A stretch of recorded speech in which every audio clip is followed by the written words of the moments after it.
Quarta-feira passada, dia 20, o Bitcoin, que é a criptomoeda mais famosa e mais usada aí no mercado cripto, ela renovou a sua máxima histórica e chegou a ser negociada a mais de 65 mil dólares. O Bitcoin já acumula uma alta de mais de 100% no ano, e se você acha que isso é muita coisa, outras criptomoedas chegaram a se valorizar mais de 500% esse ano. E realmente o mercado de cripto está crescendo bastante, chamando cada vez mais a atenção dos investidores de bolsa, por exemplo, para esse mercado. Mas infelizmente, como tudo na vida, quando a gente tem algum assunto que está muito em alta, principalmente se tratando de investimentos, aparecem pessoas que querem se aproveitar desse momento para aplicar golpes, pirâmides financeiras, por exemplo, e se aproveitar de pessoas mais leigas no assunto. E para você não acabar passando por isso, entender um pouco mais sobre o que é o Bitcoin e como começar a se expor a esse mercado, fica aqui nesse vídeo que eu vou te contar tudo sobre ele.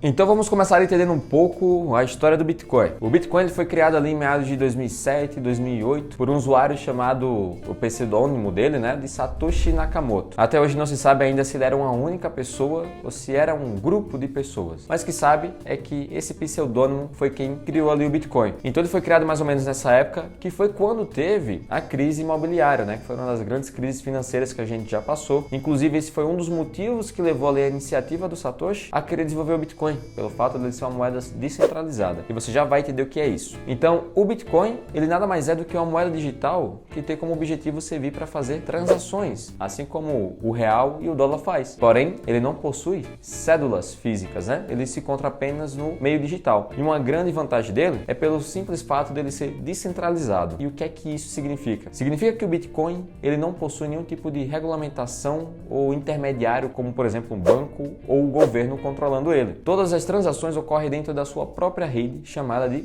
blockchain. O blockchain nada mais é do que um grande banco de dados, imagina como um grande livrão que registra todas as transações, então todo o histórico fica lá. Inclusive, esse histórico é público, se você quiser consultar a primeira transação que foi feita lá com o Bitcoin, você consegue ver. Portanto, diferente do que acontece com as moedas tradicionais, que você tem um governo ali, uma casa da moeda imprimindo dinheiro, com o Bitcoin isso acontece de uma forma diferente, não é bem uma impressão. Aqui a gente chama esse processo de mineração e você vai entender agora como é que ele funciona. Minerar Bitcoin nada mais é do que ter um computador que utiliza da sua força operacional para conseguir resolver problemas matemáticos. O que acontece? Toda vez que você vai fazer uma transação de um Bitcoin de uma carteira para outra, é necessário que seja resolvida ali uma equação, um algoritmo para que essa transação seja efetuada. E quem que resolve esse problema? São justamente os computadores dos mineradores, Essas pessoas que ficam deixando ali sua máquina ligada para ficar usando a força dela para conseguir resolver esses problemas. Após concluir essa resolução do problema, acontece a transferência de Bitcoin de uma carteira para outra e nesse mesmo processo também existe a criação de um novo Bitcoin sempre que um bloco desse ele é minerado. E esse termo de mineração existe apenas por conta de uma comparação que se faz do Bitcoin com o ouro, Algumas pessoas dizem que o Bitcoin é como se fosse o novo ouro, o ouro digital, e por isso esse processo de ficar resolvendo problemas matemáticos o pessoal apelidou de mineração. E assim como o ouro, você não consegue ter uma produção ilimitada do ouro. A gente sabe que ele é escasso no nosso planeta e o Bitcoin, ele tem essa mesma característica. Você não pode ficar imprimindo dinheiro a rodo que nem acontece com os nossos governos. O Bitcoin, ele tem um limite de unidades de 21 milhões de unidades de Bitcoins, que está previsto ali para atingir esse limite pós 2100, Então, o Bitcoin, ele se torna naturalmente uma moeda deflacionária. O que é que isso quer dizer? Significa que o seu valor ao longo do tempo tende a aumentar, porque afinal, se o Bitcoin ele é um recurso escasso e a tendência é a demanda por esse recurso, como vem acontecendo, é continuar subindo, naturalmente o preço do Bitcoin tende a subir também. Isso funciona com qualquer produto, Se você tem uma oferta limitada daquele produto e tem muita gente querendo aquele produto, a consequência é que vão vender aquele produto mais caro, afinal as pessoas estão dispostas a pagar mais por isso. Então por isso que o Bitcoin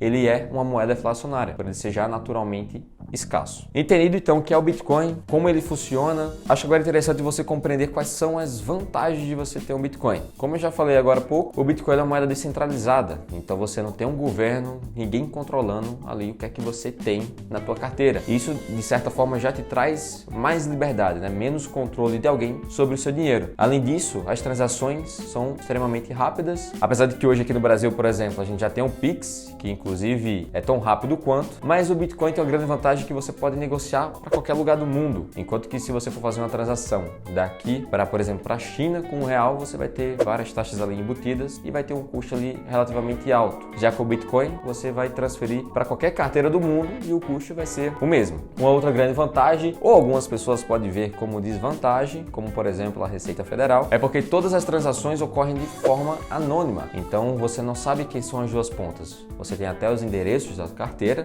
mas você não sabe quem são os donos daquela carteira. Então por isso que existe até uma certa discussão de que o Bitcoin pode ser usado para lavagem de dinheiro, esse tipo de coisa, mas a gente sabe que isso acontece independente do Bitcoin não, as pessoas encontram diferentes formas de fazer a lavagem de dinheiro. Acredito que hoje ele tem muito mais benefícios do que malefícios para quem quer utilizar dessa moeda. E uma outra grande vantagem é em relação também ali à diversificação de risco da sua carteira. Apesar de muita gente não tratar necessariamente o Bitcoin como investimento, eu particularmente não considero um investimento, mas sim como uma moeda, como o real, o dólar, mas a gente pode ter dinheiro em outras moedas para diversificar o risco da nossa carteira. O Bitcoin, ele é bem peculiar no sentido de que se o Brasil, por exemplo, os Estados Unidos decide fazer alguma coisa, imprimir mais dinheiro, isso de certa forma vai impactar toda a economia ali do país, não necessariamente o Bitcoin ele vai ser afetado com isso. A gente tem um exemplo muito bom, que foi o que aconteceu com a Argentina recentemente, que ela teve uma alta inflação, todo mundo começou a querer fugir, não dava para comprar dólar porque tinha limite de quantos dólares você poderia comprar, e quem tinha Bitcoin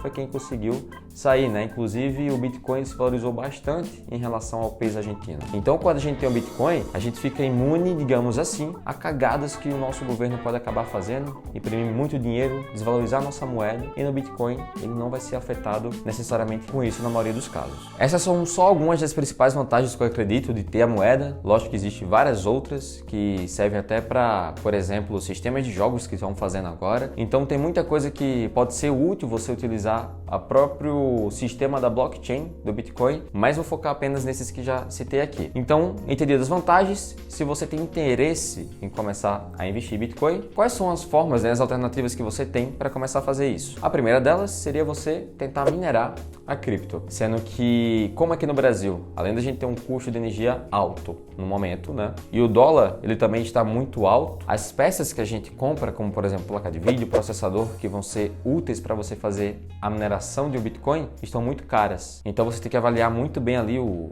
risco, o retorno dessa operação, para ver se vai valer a pena para você, se os lucros que você vai conseguir ter com a mineração vão cobrir pelo menos os custos de montar todo esse equipamento, todo o custo com energia. Por isso que até pouco tempo atrás, a maior parte da mineração do Bitcoin acontecia ali na China, né, mas no Oriente, que a energia é mais barata, as peças lá não estavam tão caras, mas aí recentemente a China proibiu a mineração, com certeza ainda tem gente minerando, mas agora vai diminuir drasticamente o número de pessoas fazendo isso. Então se você quer fazer isso aqui no Brasil, tem que fazer conta primeiro para saber se vale a pena para você. A segunda forma, e eu acho que é a mais simples mesmo, tranquila de você começar, é abrir conta em alguma corretora, alguma exchange que você consiga negociar criptomoedas. Existem várias que você consegue fazer isso, tem a Binance, tem a Coinex, mercado Bitcoin. Eu particularmente, a que eu utilizo é a Coinex, eu gosto bastante, é bem simples e bem prática de você utilizar. Inclusive, se você quiser abrir conta na Coinex, eu vou deixar um link aqui embaixo, que no seu primeiro depósito de R$50, se não me engano, você já ganha um bônus de R$10 para você investir nas criptos como quiser. Também vai estar rolando provavelmente aqui um vídeo mostrando mais ou menos como é que é a plataforma, comprando aqui um Bitcoin para você ver como que funciona. E uma terceira forma seria você investir através de fundos, tanto fundos de investimento fechado, como também através ali dos ETFs, que você consegue ter uma exposição a criptos específicas ou até mesmo um índice de criptomoedas, como o índice do NCI, o Nasdaq Crypto Index, que foi o índice de criptomoedas criado lá na Nasdaq conjunto com a Hashdex. Então existem diferentes formas de você se expor de maneira mais passiva, digamos assim, às criptos. Mas caso você queira realmente montar sua própria carteira de criptomoedas, aí realmente a exchange ali, a Coinex, já vai servir para você. Eu espero que tenha tirado as dúvidas de vocês em relação a como funciona o Bitcoin. Se ainda ficou alguma dúvida, deixa aqui nos comentários que eu vou responder todo mundo. Se eu deixei passar alguma coisa nesse vídeo, se alguma coisa não ficou tão completa e você quiser complementar aqui, pode colocar também. Espero que vocês tenham gostado. Não se esqueça de clicar em gostei, se inscrever no canal e ativar as notificações para não perder nenhum vídeo. Então, até a próxima!